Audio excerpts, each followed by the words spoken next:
Improving your prose can be challenging. It requires that you stretch your brain each time you sit down to write, by learning new ways of structuring your sentences and stringing them together. After all, you want to give your reader that seamless reading experience. So I thought I'd help out and gradually assemble a library of techniques that you can reference. Here's a sentence I pulled from this morning's writing, one which highlights a technique I use fairly often.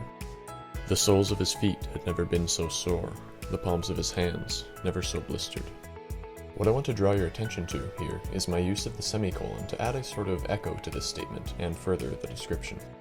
Using this technique allows me to make this description very concise, meaning I'm using no more words than I have to, as well as lend a good rhythm to the prose. Note that technically I could have made this sentence even more concise by replacing the palms of his hands with just his palms. After all, palms implies hands, but I found that mirroring the structure of the first sentence gave the prose a nice cadence. The way I do this is by taking the structure of the first sentence and subtracting the words had and been, but emphasis on the word had.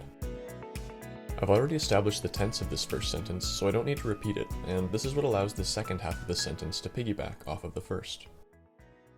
A less concise version of this description would be, the soles of his feet had never been so sore, and the palms of his hands had never been so blistered. Notice how it has a monotonous, repetitive feel to it because you're doubling up the words had, never, and been. Here are some alternative sentence structures I'd consider using for this description. The comma and structure. The soles of his feet had never been so sore, and the palms of his hands never so blistered. And the comma nor structure. The soles of his feet had never been so sore, nor the palms of his hands so blistered. Man, that actually might be better. Just make sure that when using the semicolon structure, the verb used in the first statement, in this case the word been, also applies to the object in the second statement, in this case palms. It is because palms can be blistered, just as feet can be sore, that the reader does not require the words had and been to make sense of the second statement. Anyway, I hope you find this technique useful. Give it a try next time you sit down to write, and be sure to tune in next week for another writing video.